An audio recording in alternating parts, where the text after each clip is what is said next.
Yay. I'm so happy to have you here. I'm happy to be here. Yeah. Well, we met, I guess it's been 2 or 3 years. Yeah. And we met at work, working at Hampton Social. Right. And we met, and I was like, I have to be friends with her. And then now it's been years later, and I'm like, look at that. It worked out really well. I know. Aw. Well, I wanted to start off by just talking about, your upbringing, because I know your family is from Honduras. So how it was growing up with foreign parents and what got you into traveling. Okay. So we're from Honduras. I was born there, and my parents came to the States when I was like 5 years old, and I stayed behind with my aunts, and they took care of us for a bit while my parents situated like documentation and all that to bring us over. Luckily, when we moved or when we emigrated from Honduras to the States, we emigrated to Jersey, and like the city that I grew up in, Union City, is just super densely populated by Latin America. I mean, it's all of it. Wow. It's Cuba, it's Puerto Rico, it's the islands, Colombia, Peru. You have a mix of everything, and so to me, it wasn't weird. I was like surrounded by that culture and a mixture of it. So I have a little bit of everything. Even when I speak Spanish, sometimes I can sound very Puerto Rican because I grew up around a bunch of Puerto Ricans, and sometimes I can sound very Honduran because of speaking to my parents, and food wise and culture wise, I was just immersed in just such diversity. But it was good. I mean, all my friends were Latin. I didn't really. I hate to say it, but like Caucasians and white people, like I wasn't surrounded by them at all. Right. It was like weird things like the lime and the lemon. Like I grew up with the lime being the primary like citrus fruit and the lemon being something that we would see on TV. And so yeah. And so like in Honduras, like my grandma's house, just a bunch of lime trees, like that was it. Like you would see a lemon as like we got lemons, like the yellow limes, and it was just like this weird thing. But yeah, I mean, I loved my upbringing. I loved where I grew up. Sometimes I think maybe I would move back there, just because I feel like that culture and stuff to raise a family around like such diversity is so cool, and so it's like brings a different perspective, Totally. But yeah, so that and my parents are back in Honduras now. They moved back like 2 or 3 years ago, maybe like 2 years ago now, and they come back every summer in America, and then they go back for the winters. This year, my mom just stayed. She's like, "What am I gonna go do in America?" She's like very uninterested. But my dad comes back and forth more frequently because my sister has kids and he comes to see my nieces and nephews now. Yeah. But yeah, so what was their reasoning of coming to the States? Opportunity. Yeah, really is very much opportunity. I mean, Honduras is a third world country, and there isn't a middle class. And I know like our middle class is also dwindling in the U.S. It's barely existing now, for reasons that I won't, But but in Honduras, it's very much either you're very very poor, like dirt floor poor, or you're wealthy, and there's just no in the middle. And so my dad was able to take his pension and all the social security benefits and stuff with him, and now he lives over there, and they just just things cost less, so you just can live a nicer life. Whereas if they stayed in the U.S., it would be kind of in poverty now because things are so expensive, especially with what was like 13% inflation that we're dealing with. So yeah, it's definitely better. And now it's like it's fun to see them without the responsibility of having to raise kids, because now they're such a different life. Yes, and I've had conversations with my dad when he first moved where I was like, listen, because he's telling me how he's bored and he doesn't know how to spend his time, and he's making issues in the house that they have to fix, and I'm like, Dad, listen, like this is your time to find out who you are. Like you had kids at a very young age, Mom had kids at a very young age. You guys never really got the chance to figure that out, and it's important, and this is why you're here, so like really learn yourself, put yourself in weird positions, be open to opportunities, you know. And so I feel like I've seen them little by little do it and making friends, and they just went to Peru, and they spent, I think it was like 2 weeks there, had a fantastic, amazing time. Watching the pictures of the joy that they were experiencing was like it's what I've always wanted for them. Totally. Yeah. And it's such a cool experience to you have traveled a lot and then now to be able to see your parents experience that at a way later time in their age than you have when you traveled, and to know like, wow, the joy and bliss and all these things that I get traveling, like my parents finally get to experience that. And it's so beautiful because some people never get to experience that ever in their whole lifetime. Right. You know, and for them to even be able to move back home and be happy to be there and have the money to be able to keep going and like live the life that they want. Right. It's and just not so have to amazing. Like sacrifice, you know, the things that they like and the way that they like to live, you know? Yeah. So yeah, that's been really, really nice. We're planning on going, a whole bunch of us. We're going to go in January. So we like January, I think January 8th is our flight. And then we are going to spend like 10 days there. Just like, it feels like such a short amount of time, especially when you're used to traveling for like long spurts. Totally. And I'm like, that's just not enough. But it has to be enough, you know, and it's gonna be fine. It's gonna be great. So we're gonna go to San Pedro Sula in Honduras, which is like the capital, right? and that's where my parents' home is. So we'll spend a couple days there, see some family, and then we're gonna go to Roatan, which is one of the islands. Yes. It has like a beautiful, beautiful barrier reef, and just kind of chill.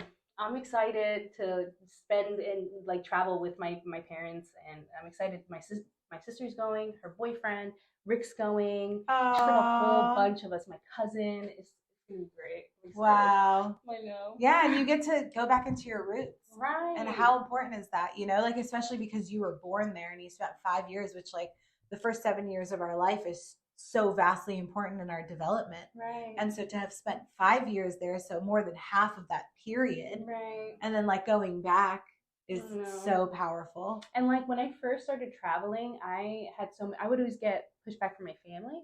Like, oh, just why are you going to other countries and you're not coming here? Like, you have to come see us. And I took it for granted. And I always thought, well, that'll always be there. Like, let me take advantage of this. Like, I can always go back home, you know, but like, let me go see this new place or whatever. But now I kind of see it for what it is. I mean, we were talking about your family kind of getting older and wanting to bring your mom to Egypt, right? And so to me, it's that same idea where it's like a lot of my cousins married. I didn't go to their weddings. A lot of my grandma's getting older and I haven't seen her in years. And I'm like, has to be done. Aww. You know, it's going to be a great fun time, but it's also going to be like going to bring a lot of things together, I think, for me. So yeah, I'm excited. Oh, it's like bringing things full circle.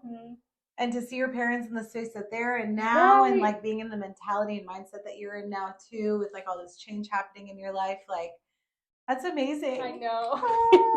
I'm excited. I'm wow. excited. Yeah. So what was your first trip besides going to Honduras? Like solo trip maybe? So my first trip was a 10-day cruise or something like that, and then I got to see a bunch of islands like Saint Martin. Yep. I went to Santo Domingo in the Dominican Republic, and then some of like the French islands that I don't really remember anymore. But that was great. It was like my first introduction, I think. How old were you? I think I was like 19. Okay. Yeah, it was like my first introduction to that, and I thought it was like the best. And I was like, cruises, that's it. Like I love cruises so much, you know. And I just didn't know anything else. You know, you don't know what you don't know. So I was like, I'm gonna do this all the time, you know. And it was a great time. But then, you know, I went into yoga teacher training when I was like 19 as well. And then I kind of got into Buddhism and, you know, just a whole array of other ways of thinking and other philosophies. And then while I was like doing the yoga, and I was doing the yoga training, and I fell in love with the country Nepal, like deeply. Okay. I fell in love with the country Nepal, and I like really badly wanted to go. And so I spent a couple of years trying to get there. It took a while because being of the mentality that you don't have enough money or you can't, you know, it's like taking obstacles and seeing them as as definites, like saying roadblocks. and saying, oh well, I can't go, I guess, So I spent a couple of years.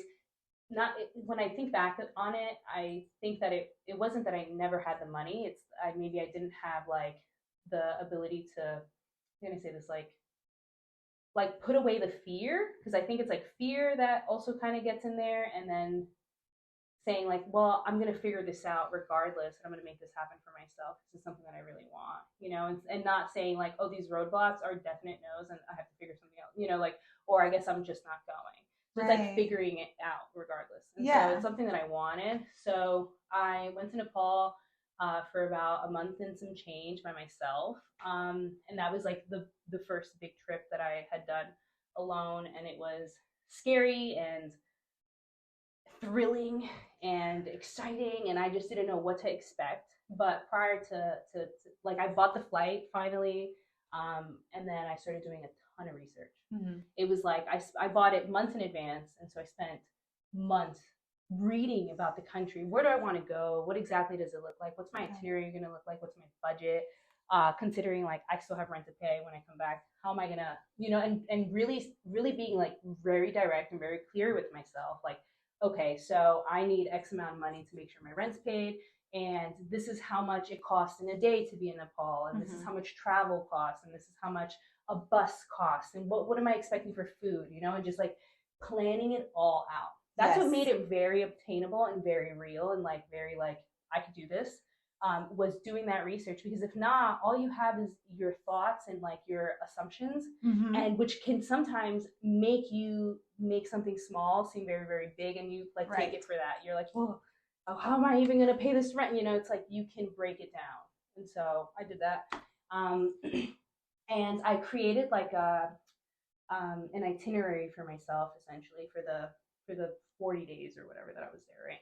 And wow, that's a long time to be there. I know, and I was so scared. I was so scared. But I said I really want to see this country, and any like anything that literature that I would read about backpackers, because that's my jam. The backpacking travel is my jam, and I want to get dirty. I want to smell and like just be sweaty and like experience one thing, everything. Yes, Oh, do you want to come? Yes. You want to do this? Yes. Just be fully in it. And so so I set that up. Or I created my itinerary, but I was also intentional in knowing that like anything can change.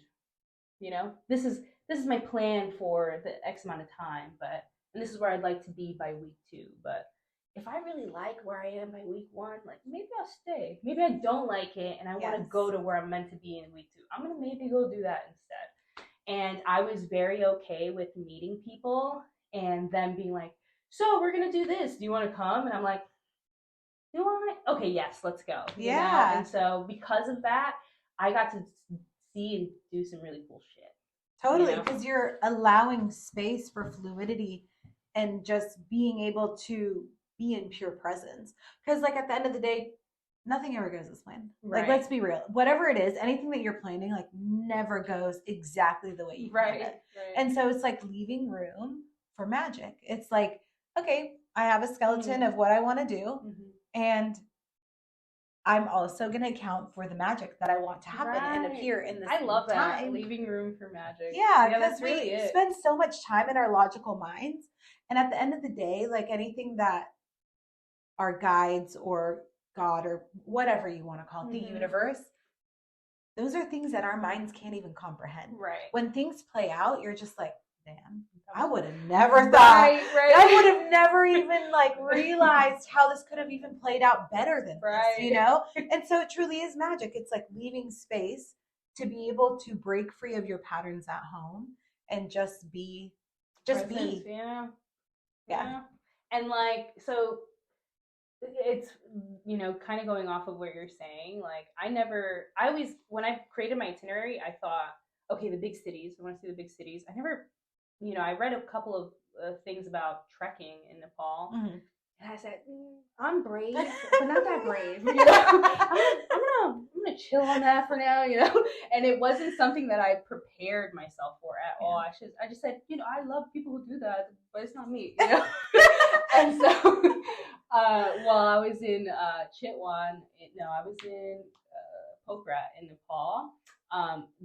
Pokhara is such an amazing city. Like you are at the like it's like the city right before, or it's the city you have to be in so you can go trekking, because it's like the city that opens up the trek to go to Mount Everest, to the Himalayas. Yeah, yeah, exactly, to the Himalayas. And so I so happened to go to Pokhara. Didn't really have plans. I met some guy on a bus and he mentioned the city and I said, okay, that sounds like fun. I didn't know where I was going to stay. He told me I stayed at this amazing hostel once. I said, I will stay there now. And so I stayed there, and then through there I made some great friends.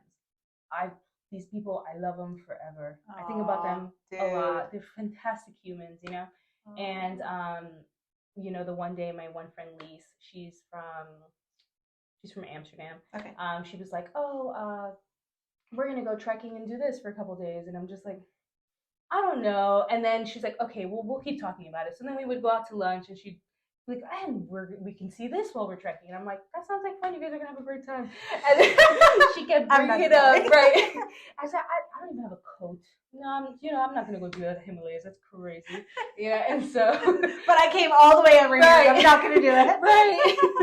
And so finally, you know, kind of having that conversation where it's like, you're here. Like, why would you not? And I'm like, you're right. I'm gonna go. And that was one of the hardest, most beautiful things I've ever done in my life. It was so hard, and it was so fun, and the experience, how much I grew from that, like the challenge, because I was already like thousands of kilometers away from anything that could be like, I can't take a bus and go back. You can't be like, I'm done. I'll see you guys later. Right. It did not exist. So I had to just stick it through. And like, I remember there were points where we're like trekking up the mountain, and it becomes like stairs. It's like these like handmade stairs, you know, and you're just kind of going up, and it's raining, and I'm beat. I'm like, okay.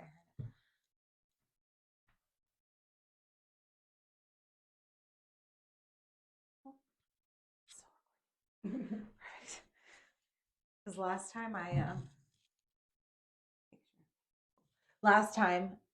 it stopped mid thing. Nikki and I talked for like 20 minutes. No, so it's okay. Anyways, okay.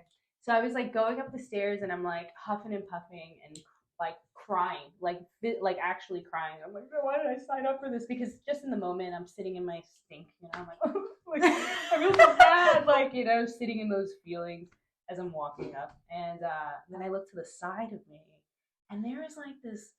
She must have been like 60 years old woman, just water, a 5-gallon thing of water strapped to her back, just like no problem. Just I'm like crawling up these stairs, and this woman's just like and I was like, all right, you know, I gotta get it together. And like, yeah, so I had a bunch of moments of realization, like, this is really mental. You can do this. You got it. It's gonna be fine.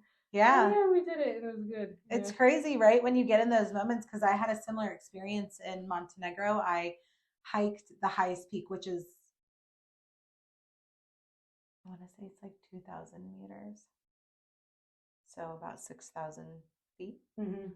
About 6,000 to 8,000 feet. Anyways, I have a really bad knee from playing sports when I was young. And I literally went up with Nikes. I did not have hiking shoes at all. And we went and we stayed in like Zhebyak, which is like this tiny town and where the mountains are. And I was like, 8-hour hike, easy. I'm going to do it in Nikes that I had just been traveling the world with, you know. I went up, and like going up, I think it was like maybe 2 or 3 hours into it, I was like, dude, my knee hurts so bad.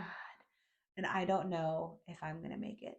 You know, like and I had people with me too. So I was like worried that, oh, well, if I like, you know, stop, like, I don't want them to stop because they're here doing their thing and all this stuff. And it's actually really funny. We were walking in this area. It was like all rocks, like loose rocks. And then it was just like straight down. And I was like, ha ha ha, like fucking around. And I was like, it's all about the destination. Or no, it's all about the journey, not the destination. And I fucking slip. No. And I fall and had I fallen just a little bit sideways, I would have been down this mountain. And my like legs bleeding, and I'm just like, it's fine. Everything's fine.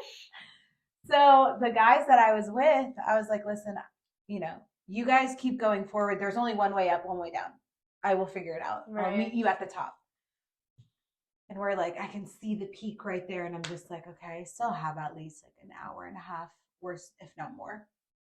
My knee's killing me. And I'm like sitting on this rock, tears, just like crying. Cause I'm like, I did not come all the way over here to not make it to the top. Mm-hmm.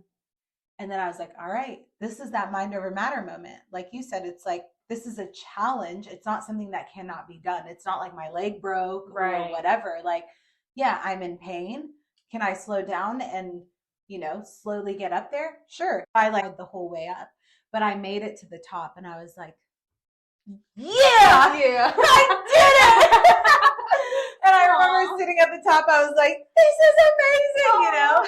But then coming down. Yeah, I feel like that's where. That was the worst, especially on my knees, because all this pressure just every going step, down. Yeah. When we got down, like to our hostel, I remember not being able to walk for like a solid 2 days, where I was like, first off, I'm never hiking again in Nikes. What the fuck was I thinking?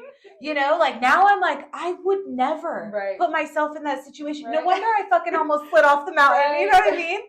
But it's like, also, I would have been better if I was more prepared, you know, but I did it. And I was so proud of myself. And I still tap into that moment, which is crazy. Like I tap into that, like, you know, you do meditations or where you're like, remember that one time that you pushed yourself so fucking hard and you cried, but you still made it? Yeah. You know, it's tapping into those moments of challenge that we're like, we did it before and we can do it again, doing anything. Right. It is totally mind over matter. 100%.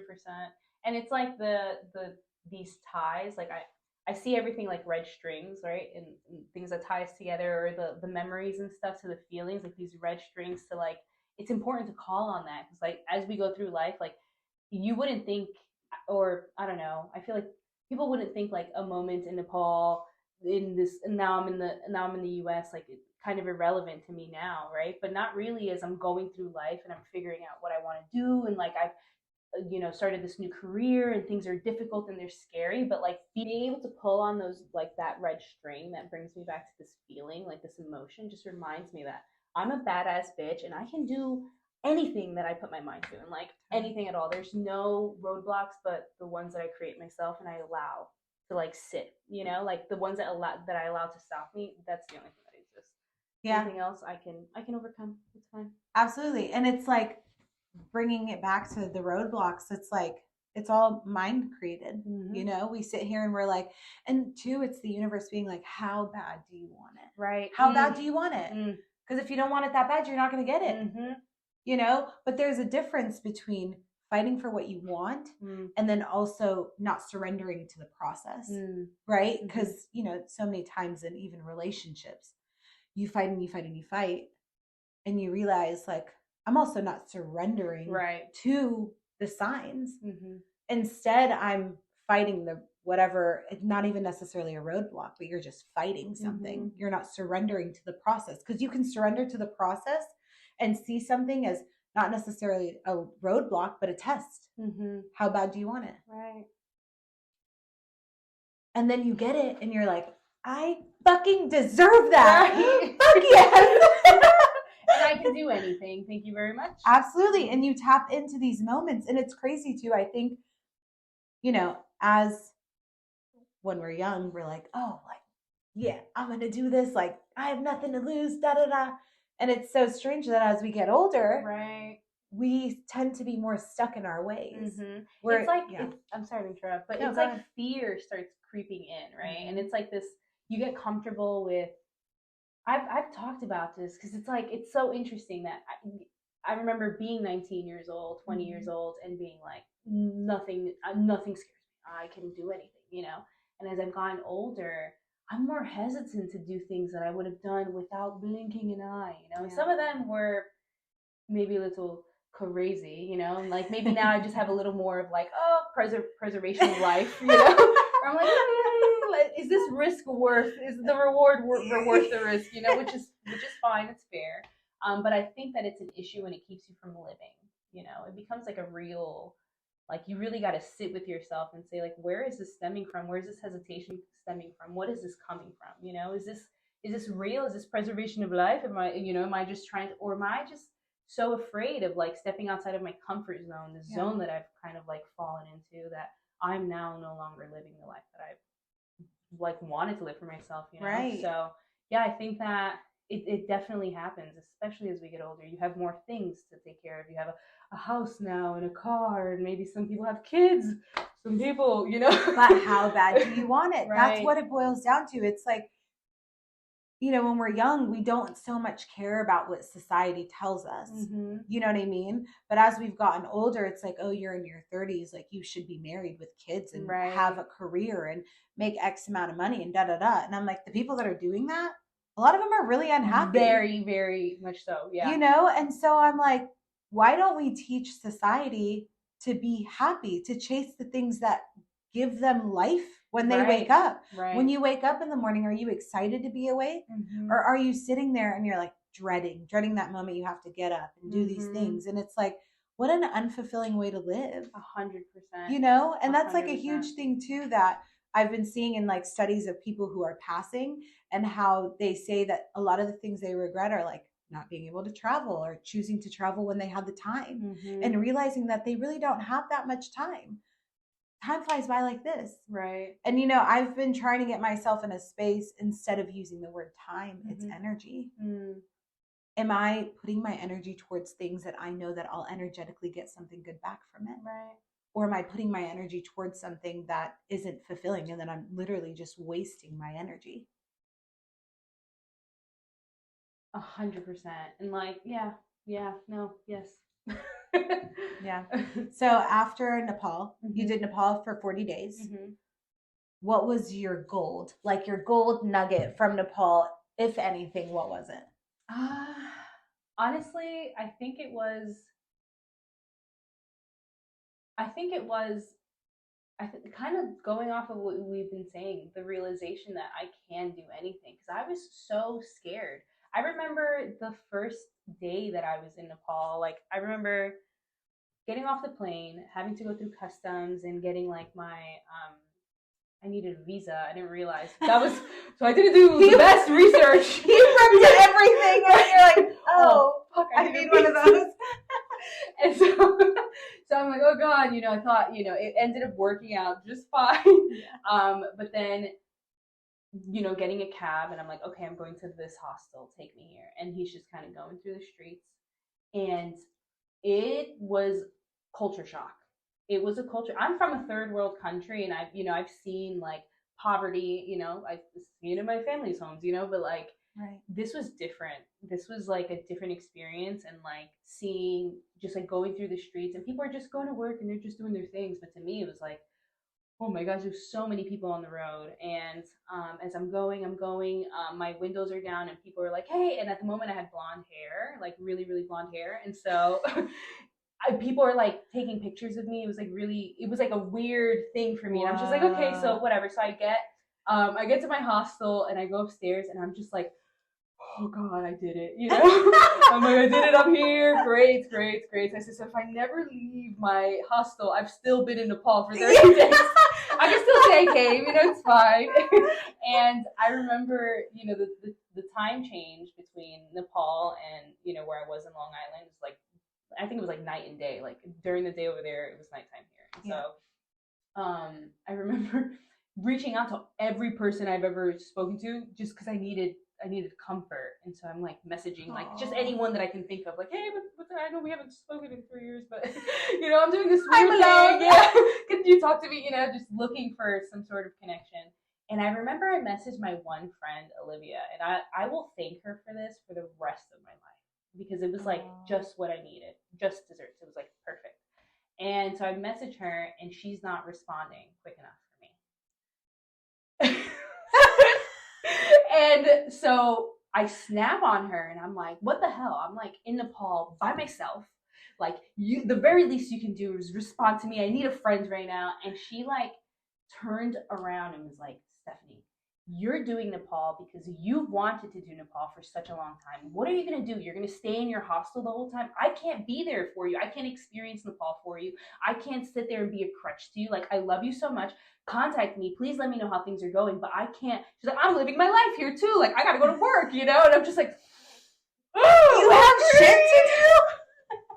I was like, gosh, all right, fine. You know, I'm like, I guess I'll go find something to eat, you know? And I like put my phone away. Like, I was like, you know what? It's fine.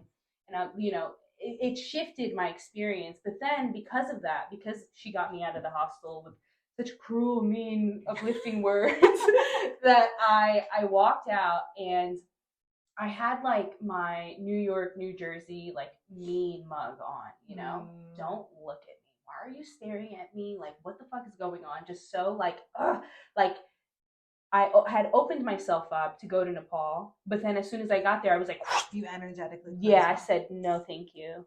I don't know you, stranger danger, you know, and it was like very much the wrong attitude to have. Yeah. And so I'm walking down to get some food. I asked this guy, like, oh, where did, you know, recommendations. I get there and I'm sitting there by myself, like having like the Nepali beer and like traditional food. And I'm just like, I'm here. I've been prepping for this forever and now I'm here and I want to go home. Right. And so I'm just sitting there. I had to check in with myself, right? And I'm like, I feel myself very closed off and, you know, I reflect a lot. And so I'm like, I came here and all of a sudden I'm just like this shell, like I'm blocking myself off. Like I need to figure out where is this coming from? Like, what is this, you know? And so definitely fear-based, all fear. And I realized like, you know, I'm walking around these streets of Nepal, right, with these beautiful people and I'm just giving them the scowl. They don't deserve the scowl. They haven't earned the scowl, you know? Like I need to like reel this in. I'm like, you know, I'm going to leave this restaurant and instead of scowling, I'm going to smile. I'm going to want to scowl because the fear is like, you know, stranger. Don't let anybody in. Right. Yeah. But I'm going to smile instead and let's see where that takes me. Because the scowl was not taking me very far. No. I had left, like, I was like down one block from the house, so I had not gone very far at all. And so I leave the restaurant and I decide to smile and it changed everything. You know, the smile allowed me to be energetically open and people feel that, you know, it's a magnet. And so people are approaching me, hey, can I take your picture? Which at first was weird, but then I said, listen, I'm a foreigner with blonde hair and people here don't have blonde hair. It wasn't real blonde hair, but it was blonde hair nonetheless, you know? And so I'm like, let me just, who cares if they take my photo? I don't really care. And so I just kind of started allowing that. And then it gave me the opportunity to speak to some of the foreigners, to the locals that spoke English. And then I got recommendations from there. And then, oh, where do you think I should go here? Oh, you know, and like it just opened up so much that like from there I got to someone that I had met had recommended their cousin to take me on tours. And I said, okay, great. From there, I got to see beautiful temples and like things that like I had read about. And I said, I would like to do this. But in my head, I was going to take buses and stuff. But I realized I could this guy's going to hang out with me all day. And, you know, maybe even make me feel a little safer too. Because like I was still, you know, still a little had the fear on me. Like I still had a little bit of that. So, yeah, he took me to amazing, beautiful temples and stuff. And I just had a fantastic time. I recommend Nepal 100% to anyone that wants to travel. Like it's such a juicy, delicious country. It really is. That's crazy because I just had my really good girlfriend Melanie on the last podcast, and she also spent quite a bit of time in Nepal. Same thing, loved it, obsessed. Really? She did the Annapurna circuit, and I think she ran a tour. It was 13 days. And she said the same thing about Nepal. I've been wanting to go, but I was in India and I was like, India and then Egypt next, but then it doesn't make sense to go to Nepal, then Egypt, you know? But I've heard amazing things about Nepal. So good. Wow. Yeah, I'd go back like in an instant. I'd go back. It's one of those places I'm like, I would 100% not even think twice. I'd say, okay, here we go again, you know? Yeah. It's so good. Well, and also to touch on, you know, the being closed off. We do that even in our day-to-day lives. 100%. Which I had this conversation on the podcast last time. It's like now I'm learning to be more open and receptive. Yes, there are times where energetically I feel like I need to just shut off a little bit because I need to charge my battery so that I can give more, you know, out of my overflow. And even just making that choice to be open in the grocery store. You know, I made for a man that works at the grocery store, and he's so sweet. We always end up in these like really deep conversations. And I'm like, had I never been chosen to be open energetically to even just smiling at somebody, right, or saying thank you or hello, you know? And it's crazy because we also don't think of the ripple effect that we create. Right. I'm smiling at you and you could have had the worst day, and then you walked by me or someone and someone smiled, and like this, your day turns around. It shifts. Yeah. It's yeah. We create a ripple, really and it's out throughout our entire lives, and we might not even be able to see the ripple effect on somebody else, but know that there is. Right? It's like I put that smile out there. I had that good conversation with somebody. I cheered somebody up. Right. And it ripples out to them, and then they cheer somebody else up, and it just ripples and ripples and ripples. Right. And doing that, especially with the place that like we're traveling to, which is massive, right? I'm going in there as a foreigner. I shouldn't be closed off. I should be open, because at the end of the day, I'm visiting your country and I'm here to understand things about you and your culture. Right. You know what I mean? And then here we're closed off because it's like, oh, I just don't have time for you, or whatever it is. And it's still the same thing. You know? That's true. Yeah. Yeah. And like, yeah, kind of going off what you're saying, it's built like it allows you, or it opens you up to being able to create those new relationships and like just touching people energetically. You know, it's like a big thing. I need to practice it more, definitely, especially when I'm here. It's different. I don't know. I get into my day-to-day stuff and I find myself like I'll pass by a mirror and my face is like this. And I'm like, what is? Why am I why am I angry right now? You know, but inside I'm like, and like, I'm like, what is going on? I gotta fix this, you know. Yeah. And it's like it's not who I am. I'm not like an angry person or anything. But sometimes I think we just get so used to this like shield. We gotta shield everyone off from us and protect our energy, which is true to some level. Sure. But yeah, definitely the smile changes things. Yeah, and it's, you know, thousands and thousands of years ago, we've had to learn to protect ourselves in a different way, because we're protecting ourselves from animals and being hunted and whatever it is. And men, everything, you know? And now we live in a time where, yes, we do have to protect ourselves and our energy, but we don't need to be so protective all the time. Right. We're actually much safer than we ever have been in our thousands of years of being human, you know? And so instead of tapping into that subconscious of like constantly trying to protect ourselves, it's like, why can't we tap into the fact that we are safe and letting our bodies know that we're safe, right? That's another practice. It's like, I am safe. Because that's where anxiety, all these things, depression, all this stuff stems from, is from the fact that we do not feel safe. Right. And also being that everything is an energy and you attract things, it's like living in the fear. Like if that's the energy that you're residing in, right? Like you attract more of that energy to you. Yeah. And so like being able to step outside of it. And I think it comes a lot to centering yourself. Like centering yourself, centering your energy, and like, okay, like I'm safe, I'm good. Like there's no need to have these walls up to the extent that they're up. You know, it's always good to be mindful and to be aware, but like the state of fear that it's become so common to constantly be in, like that's just not healthy in the overall. Because I just think it just brings on more and more, you know, things with like COVID and stuff. And like I think that it shifted us very much so. And I think it's been like that for a long time. Right. Even before that. But I think more often than not, we're just sitting in that fear, like that energy of fear, unless we center ourselves and step outside of it. You know, I think that opens up doors too, which is very absolutely nice. And it's, you know, going back to like, you receive at the frequency that you function in. You're functioning in the frequency of fear, that is what you will receive. You function in the frequency of joy and openness, that's what you'll receive. And it also goes back to leaving space for magic. If I'm open to receiving, I'm not going to sit here and create in my mind what I'm going to receive. I'm going to be open to receiving and knowing and trusting the universe, or whatever you want to call it, that those things that are coming in are for the better good of me. Right. Right. Even if they don't make complete sense in the moment. It won't always make sense. And guess what? 3 years down the line, you're going to be like, that one moment, it makes sense. Right. Now I get it. Right.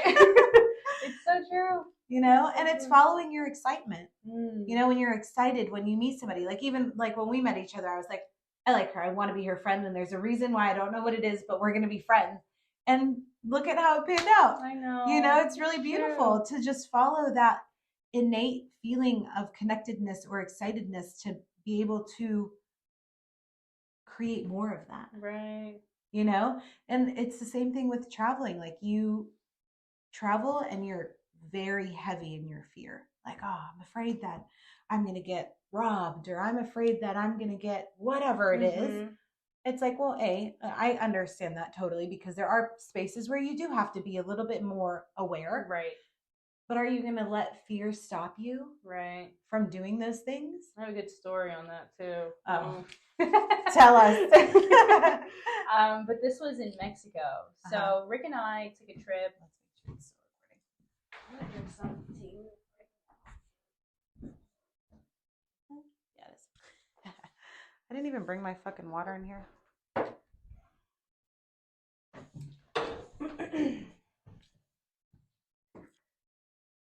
Oh, wow. Look at us. That's so great. I told you it's easy.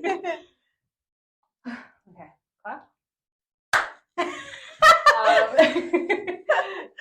So Rick and I took a trip to Mexico, and we spent about 2 months and some change there. And Rick is my partner. He's my boyfriend of 7 years. 7 years. Lucky number 7. Yeah. And so it was after we had done a stint. Like, I do want to mention that seasonal work is such a good opportunity for travel. Like, if traveling is something that you want to do, and like you want to get funds for it or whatever, seasonal work is it, because you can make so much money in such a little bit amount of time, and then fuck off for a couple of months. And it's what a lot of my friends did who have done seasonal work with me in the Hamptons. A lot of them, like, it was like we would work a couple months and then just wherever the hell we wanted to go, and it was great.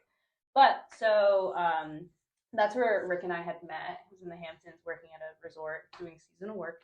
And right after we had left, we were like, okay, we're going to take one big trip. Let's go see. It was his first time outside of the country. And so he would ask me, I would have said Asia, because I'd love, like, that's like where I want to travel to and explore. But it was his first time, and I said, let's meet in the middle, somewhere that he's a chef. And so his favorite cuisine, favorite type of food to cook is Mexican food.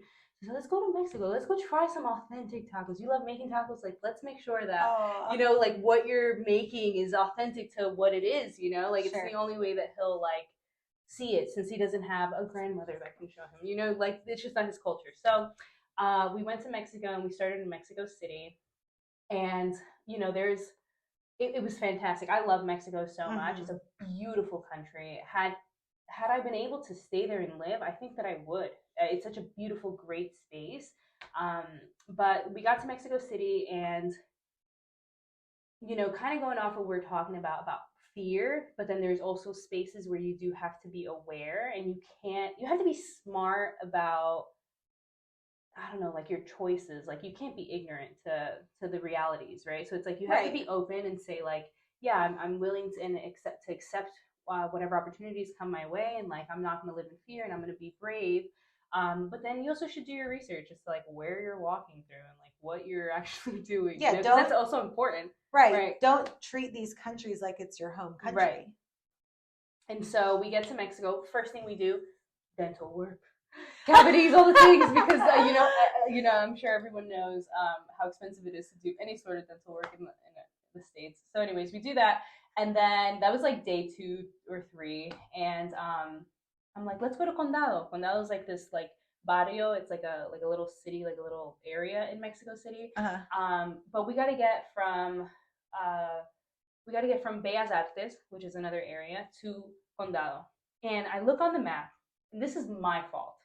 because I did not do any research on this. I had no plan. My plan for the day was dentist.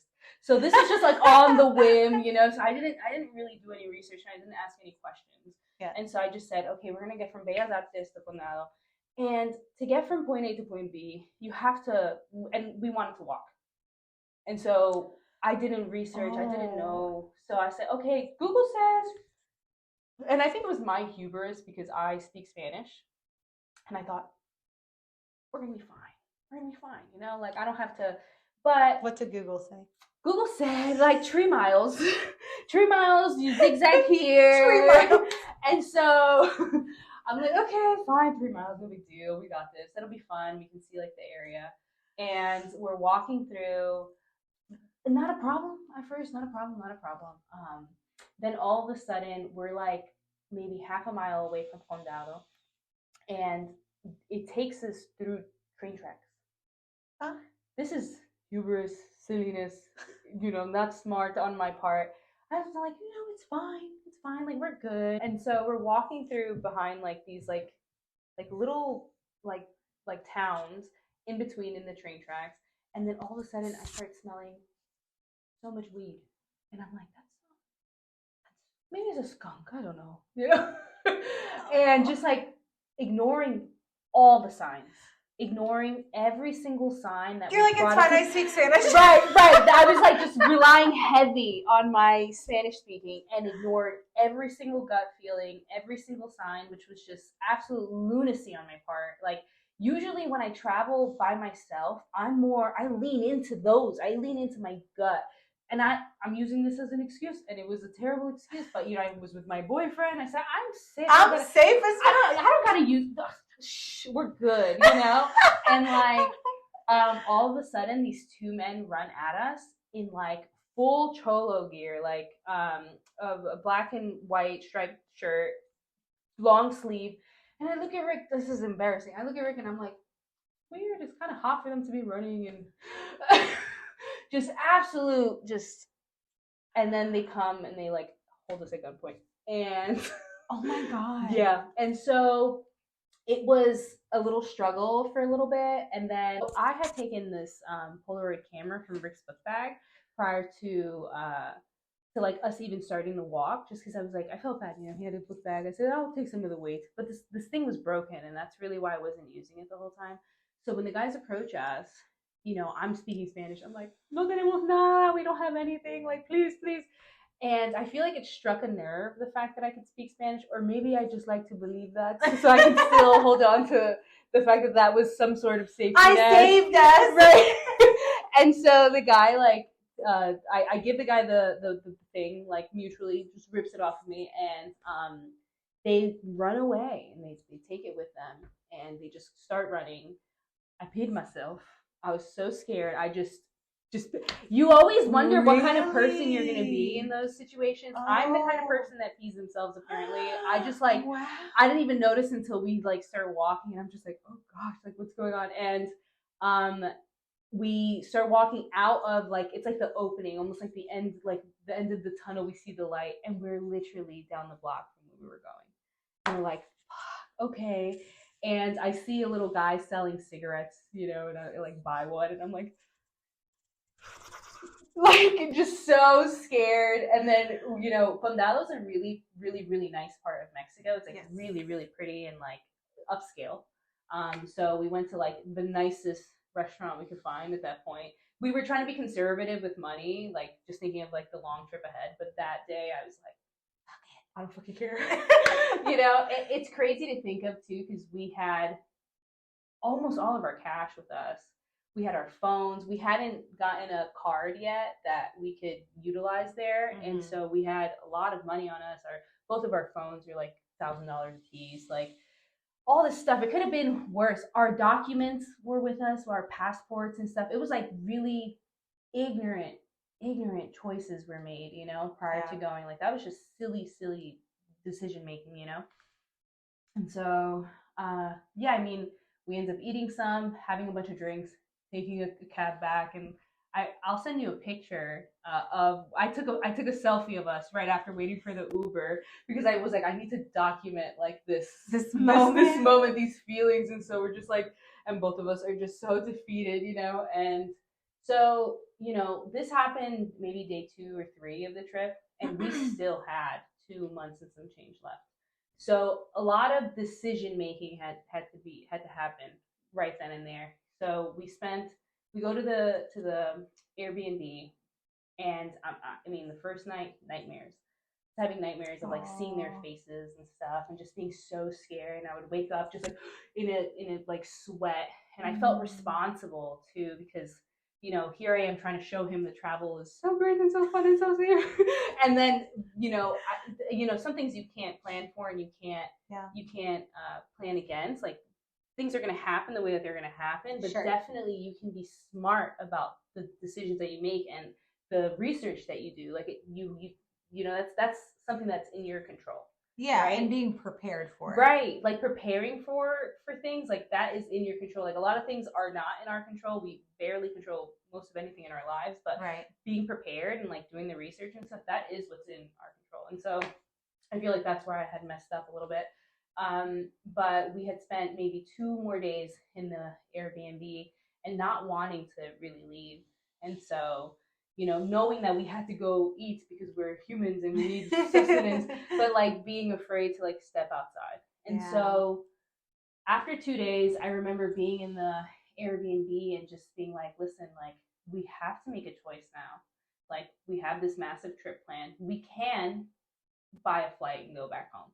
We can do that. That's well within our right. And I think that no one will look at us twice after what's happened. If we decide to go back home, it's okay if we do, and me being really honest and real with myself, because that's like my ego was bruised too, right. But also trying to hear him, because this is his first time outside of the country, and making sure that I'm, not like overshadowing the way that he feels about it all, because I know that he's shook up about it, Mm-hmm. And so just after some very real conversations, I'm like, we don't have to stay here. We can leave. Like Mexico's massive. We don't have to stay in Mexico City. We can leave, or we can stay here and just try and be smarter about our decisions, or we can go back home. And we decided that the situation wasn't going to dictate what we did moving forward. Like in terms of sending us back home, we made it out fine. Right. They took a broken camera that was probably going to go in the trash anyways, There was no loss except maybe a little bruised ego, little trauma that I took with me, But we worked it out. But we both weren't going to let that ruin what we could experience moving forward. Yeah. Because had we left, like that would have been the end of that story, and that would have been our experience in Mexico. And you would have sat in that fear even longer. 100%. Because you're like, oh, I left this country because these things happened to me, and now I don't know that I could do it again. Mm-hmm. 100%. And so we decided to keep going, and we still stayed in Mexico City a couple of days. We were super cautious, and don't get me wrong, it's not like we were like, we're free again. It was like definitely still more reserved as to the things we were doing, but I wasn't gonna stop living. No, and it taught you a massive lesson. It's like I talk a lot about being prepared. Mm-hmm. Like it's not about living my life in fear, but knowing that these things can happen. Right. And if they do happen, am I going to be prepared for this moment? Right. Like not carrying a bunch of cash on me. Right. Not flaunting my cell phone all the time. Right. Like people get out in the middle of the street and they're like, here's my iPhone 20.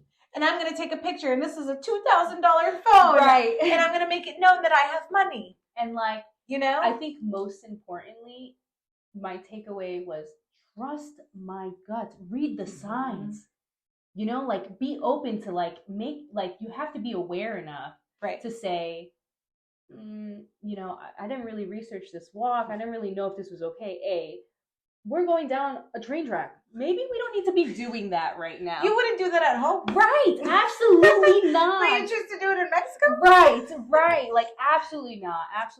And so that was it. Like, it was like reading the signs and listening to my gut through it. Cause like, I did start feeling a little easy, a little quaky, you know, and I was like, it's fine, you know?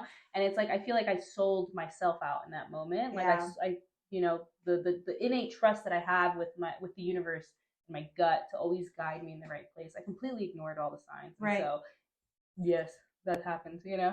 But we ended up going to Oaxaca after. We did Puerto Escondido, stayed there for a month. It was one of the best, most beautiful trips I've ever had in my life. I've met such amazing people and like just got to eat so much and do so much and connect. And it was a great time. And you know, it's one of the things that me and him kind of think back on now. And it's like, we're proud of our bravery for staying, because anytime we tell the story, you know, especially to people who don't really travel that much, they're like, and you stayed? Yeah. And it's like something really difficult for them to like accept or like to understand. But like, it's something that brings us great pride and like makes me like, I don't know, like, I'm a badass bitch and it's gonna be fine, you know? It's true. We worked it out. Yeah. It was good. So yeah, that was a fantastic time. What has made you constantly choose to continue traveling? I think I want to see the world.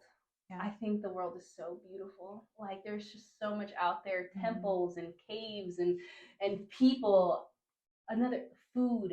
Yes. Oh my gosh, like some of the most delicious. I've eaten such crazy, fun, delicious things, you know, that like otherwise I wouldn't know that they existed, or I wouldn't be exposed to them. And so food for sure. And then connection, like the people that you meet, because like it does take a little bit of something to make the choice to go out and travel by yourself or travel with friends. Like you got to have a little bit of this something that like brings you out there, this bravery or this like trust or this something. Even if you get to Nepal and you're terrified and don't want to leave your Airbnb the first day, you know, like there's still this something about you. And like meeting people like that, it's inspiring. Like, I mean, just the connection and sharing stories, like you can learn so much from everyone else. And like, that right there is everything, you know. Like right now I'm planning a trip to Vietnam. I'm going in April. Yes. After many years of not traveling, because I was in school and I was like just filled with like, I was so focused on this one thing, like getting my degree and like starting this career.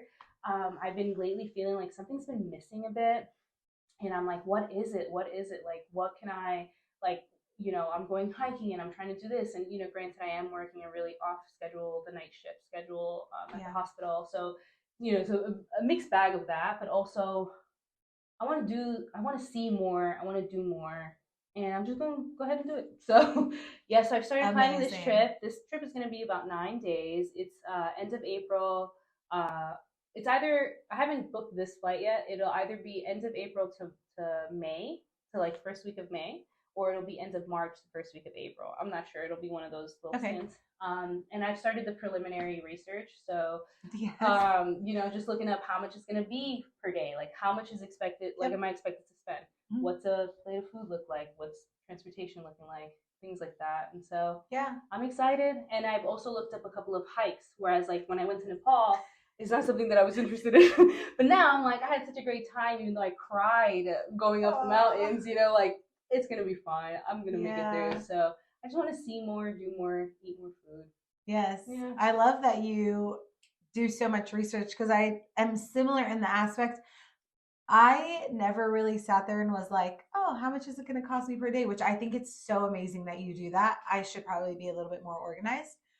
But my research is the country, its history, what is socially accepted, especially when you're going to predominantly Muslim countries, how to dress, best places to stay, like neighborhood wise, what's safe, what's not, all that stuff. So I get to understand the history of the country before I go, so that when I'm talking to the locals, I'm, you know, not trying to tiptoe around things and kind of more greatly understand where their perspectives are coming from, you know, because traveling through Croatia, Montenegro, Bosnia, Serbia, were all ex-Yugoslav countries. So their perspective on the war, on the Yugoslav war, is vastly different throughout every country. So to just at least get the general idea of what has happened And then also like getting there and doing tours of the cities to better understand what has been going on, to then understand why the locals are the way they are. You know? Yeah. So I do like different types of setting myself up, but I love that you're like, how much am I going to spend today? Because it's also it's making it a reality for your brain to see like, oh, it's actually really not that bad. Right. Because a lot of people are like, oh, you traveled for a year. How much money did you spend? And I'm like, that's what you're concerned about? Right. I went with like close to nothing and I came back with close to nothing. Filled with experience. Filled with experience. I came back with close to nothing money-wise, but I came back filled with knowledge and experience and just things that like, I know like for you and me, when we talk about traveling, like I feel my entire body light up. Yeah. You know, it's just something so beautiful about the deep connection that we get to make with other travelers and then also the people that live on the land. Right. You know? Yeah. And so Vietnam's going to be amazing. There's actually they just found one of the largest underground caves in the world. Really? Vietnam. Yes. Well, that's funny because one of my options, or one of the things that I've decided that I possibly could do, is to trek to a cave. It's a massive cave. I've never seen an opening so massive in my life, and there's like a lagoon inside. They just recently found this cave. No way. Yes. Okay, so it's like I think it's like a day trek or 2 day trek to get there, and then you pay you could pay. I think it was like what I saw was like $350 to $400 to sleep there for the night. Which honestly, totally worth it. Yeah. 1000%. Yeah, I'm like, how can I not? I'm gonna be sleeping in a cave. Like, there's no price on the experience. Period. Traveling wise, there is no price. Right. I understand that people got budgets, but there is literally no price. And there are things that like you should say to yourself, like, this is worth it. Like, am I ever gonna do this again? Yes. I'm gonna go to this country and not do this. That's crazy. I know. That's crazy. Right. You know? No way. So I'm excited. My plan too is to like send out feelers to all my travel friends from Nepal because they travel a bunch. I like follow them on Instagram and stuff, and they're everywhere all the time. So I'm just gonna send feelers and say, hey, I'm gonna be here. Right. Let's see. It's happened where I've been in Amsterdam and have run into someone from Nepal. Not even my friend Lise that's from there. It's just like this my other friends just wandering, you know, and I'm like, what? You're here, you know? I feel like the universe is just constantly the world is so small. The 100%. Amount of moments I've had where I'm like, what are you doing here? Right. I haven't seen you in like 3 years and you live in Australia, you know? Wow. Well, as we wrap up, is there anything that you want to share? Like maybe, I don't know, like something like how you, like traveling wise, like something that you think that why people should absolutely travel or why they should take that leap of faith to do the thing that they've been, you know, putting off or feeling like there's roadblocks that are stopping them from doing it. I think we are all capable of really amazing things. Right. And I think that the world is just filled with all these fantastic, amazing, mind-blowing opportunities. And you're not going to know unless you put yourself out there and you give it a try, you know, like go for it. Go, you got to be brave, you know, and I believe in you and you should believe in you and you should go ahead and do it. And always have supportive friends that believe in you. Right. Yeah. I love you. I love you too. Thank you so much.